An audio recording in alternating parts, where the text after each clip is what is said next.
Halo semuanya, selamat datang di channel Auto Driver. Toyota Fortuner Facelift 2020. Ini adalah penyegaran facelift pertama di Fortuner sejak generasi kedua ini muncul pertama kali di 2016. Secara teknis, drivetrain, mesin, transmisi, penggerak semua tidak ada yang berubah. Namun mobil ini mengalami banyak ubahan di soal kosmetiknya, baik di luar maupun di dalam, juga fiturnya. Sekarang kita akan lihat apa saja perubahannya, dan untuk pertama kalinya mobil ini juga bisa kami bawa ke jalan raya untuk merasakan bagaimana impresinya.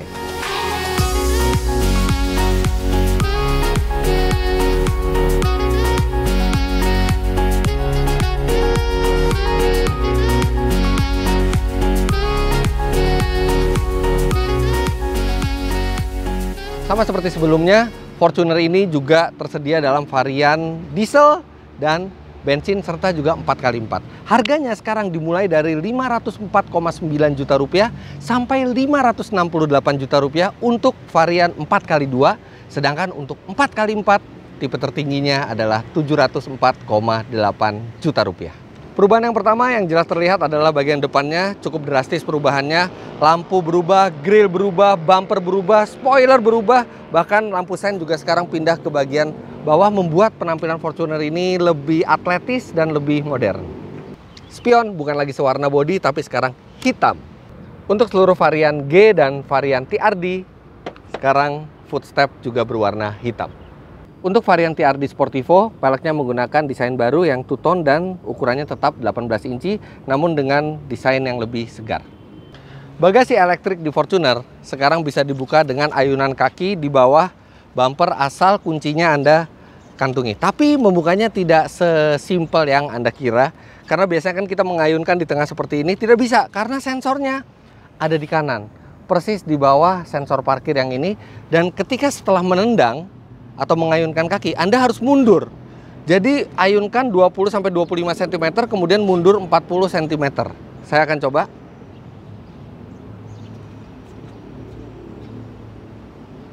Gak bisa. Gak bisa. Nah, akhirnya bisa.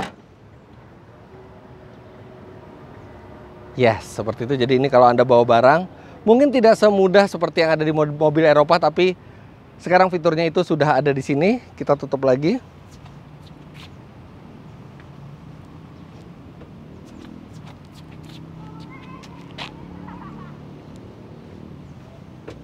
Nah, jadi kita harus mundur. Ya mungkin itu untuk keselamatan, walaupun sebenarnya dia aman, karena kalaupun kita tertabrak ya nggak apa-apa juga, dia berhenti juga, tidak akan sampai mencelakakan, tapi tetap dia mensyaratkan untuk kita mundur supaya membuka bagasi dengan ayunan kaki itu bekerja. Sebenarnya seperti ini juga aman, tidak akan mencederai. Nah, dia gitu, dia berhenti sendiri. Tapi menyenangkan, sekarang ada fitur modern ini di Fortuner Facelift. Berat sekali. Mesin tidak ada perubahan dari sebelumnya, 4 silinder 2400 cc, turbo diesel yang menghasilkan tenaga 150 PS dan torsi 400 Nm yang menyalurkan tenaganya ke dua roda belakang dengan transmisi otomatis 6 speed, kecuali untuk yang 4x4 tenaga itu disalurkan ke 4 roda.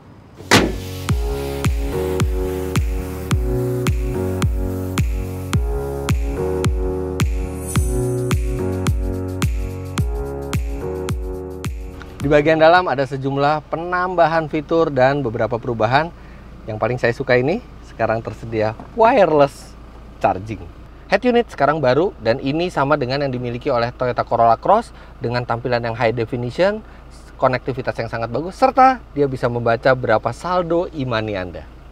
Seluruh varian kini mendapatkan multi information display baru berukuran 4,2 inci yang memuat lebih banyak informasi, termasuk sudut belok roda, kemudian status pembukaan bagasi, dan banyak lainnya di display MID yang baru ini. Fitur 7 airbag yang tadinya hanya ada di VRZ 4x4 sekarang juga tersedia untuk G 4x4. Satu perubahan yang akan meningkatkan faktor keselamatan adalah hadirnya Vehicle Stability Control. Kalau tadinya hanya ada di varian VRZ 4x4, sekarang VSC ini hadir di seluruh varian dari Fortuner. Walaupun rem tangan masih menggunakan tipe manual, tapi fitur Hill Start Assist yang tadinya hanya ada di VRZ 4x4 sekarang juga tersedia di seluruh varian dari Fortuner. Kemudian ada 3 fitur lagi yang tadinya hanya ada di tipe tertinggi VRZ 4x4 tapi sekarang tersedia untuk seluruh varian Fortuner, yaitu yang pertama adalah Emergency Brake Signal. Jadi kalau Anda mengerem mendadak dia akan menyalakan hazard secara otomatis. Kemudian Trailer Sway Control dan Traction Control juga sekarang tersedia untuk seluruh varian. Spion kini menggunakan tipe elektrokromatik, jadi elektrik di sini semua untuk mengatur kesilauan dari belakang, dan ini tersedia untuk seluruh varian. Jok elektrik kini tersedia juga untuk di varian SRZ, kemudian seluruh varian TRD dan seluruh varian VRZ. Tidak berubah dari sebelumnya, duduk di belakang Fortuner ini tinggi posisi kita, kemudian lega dan rebahannya juga cukup nyaman. Rear seat entertainment tetap ada, tapi sekarang dengan desain baru dan tersedia untuk varian SRZ, VRZ, dan semua TRD. Konfigurasi duduk dari depan, kemudian baris tengah sampai baris belakang tidak berubah sama sekali dibandingkan sebelum facelift. Dan sekarang kita untuk merimain lagi bagaimana rasa dari mobil ini, sekarang kita bawa saja berjalan karena kami mengetes mobil ini di hari pertama peluncurannya dan sudah memiliki plat nomor mobil ini. Let's go!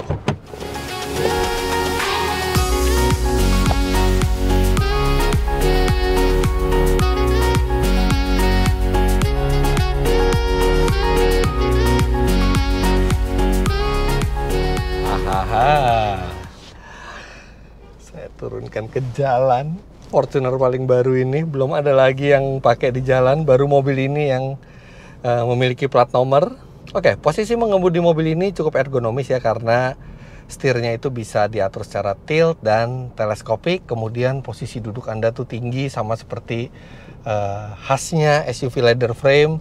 Jadi ada rasa confident, ada rasa percaya diri di jalan. Kemudian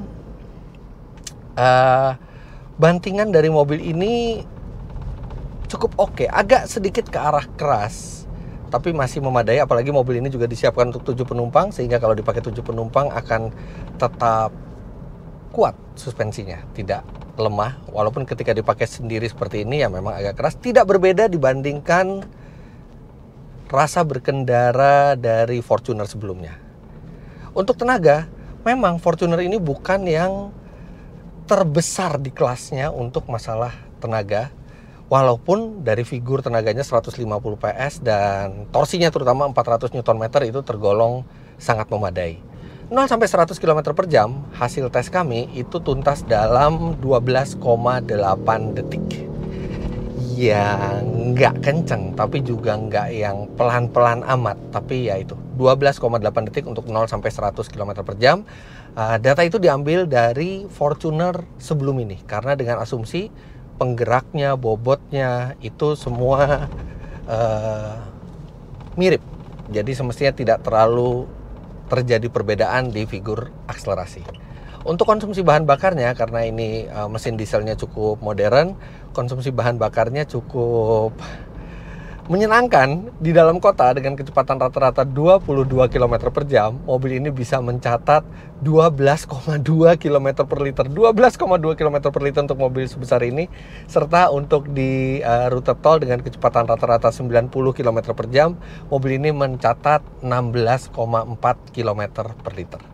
Tidak ada perubahan di sektor peredaman suara di mobil ini, sama seperti sebelumnya, dan itu bukan hal buruk karena memang peredaman dari Innova ini sudah sangat baik.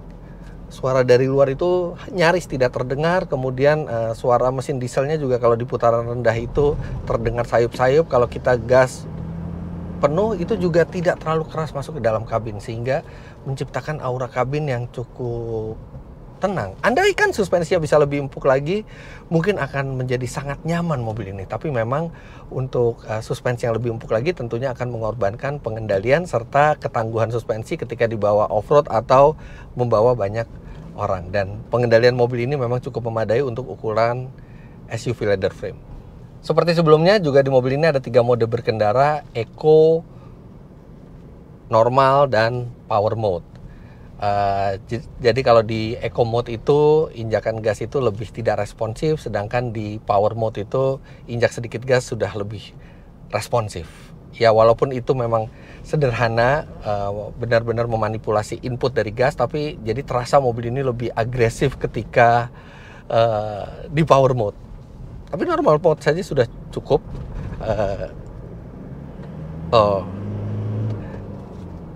Turbo lag itu tidak terlalu banyak sehingga cepat sekali dari mulai Anda menginjak gas sampai tenaga itu positif itu tidak terlalu lama. Namun memang mengendarai mobil seperti Fortuner ini tuh memberikan apa ya, peace of mind. Karena Anda tinggi, bisa ke berbagai macam kontur jalan, walaupun dia bukan yang 4x4 tapi dia cukup fleksibel. Kemudian AC-nya dingin khas Toyota, tenaganya memadai. Kemudian ya ini sebuah Toyota, jadi gampang di servis di mana-mana. Serta mobil ini memberikan visibilitas Anda lebih tinggi dari yang lain, sehingga itu memberikan confidence. Tapi memang harus diakui ada beberapa di antara kita yang masih merasa kurang confidence walaupun sudah memakai mobil seperti ini dan menambahkan strobo. Supaya dianggap seperti pejabat, karena iya sulit dipungkiri banyak pejabat aparat negara yang menggunakan Fortuner seperti ini. Jadi banyak yang kadang-kadang suka menyalahgunakan dengan memasang lampu strobo bagaikan aparat. Please, saya tahu kalau Anda penonton video ini Anda adalah orang yang lebih well educated dan tidak akan melakukan itu karena menyebalkan sekali kalau itu terjadi di jalan. Anyway,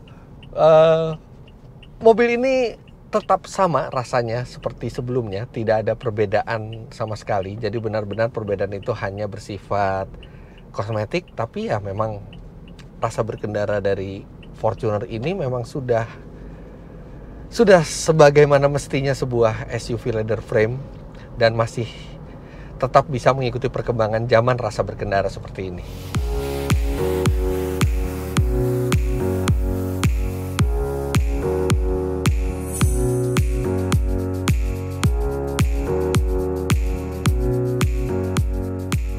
Jadi secara umum mobil ini masih memiliki rasa berkendara yang sama, namun dengan fitur lebih lengkap, lebih modern, serta tampilan yang lebih segar dibandingkan sebelumnya. Jadi begitu hasil first drive kami atas Toyota Fortuner Facelift 2020 ini. Jangan lupa Anda klik like bila menyukai video ini, komentar di bawah, dan subscribe ke channel Autodriver jika Anda belum. Main-main ke web kami di www.autodriver.com serta download aplikasi kami Autodriver di Google Play Store. Terima kasih banyak Anda sudah menyaksikan. Sampai jumpa di video kami selanjutnya. Bye-bye.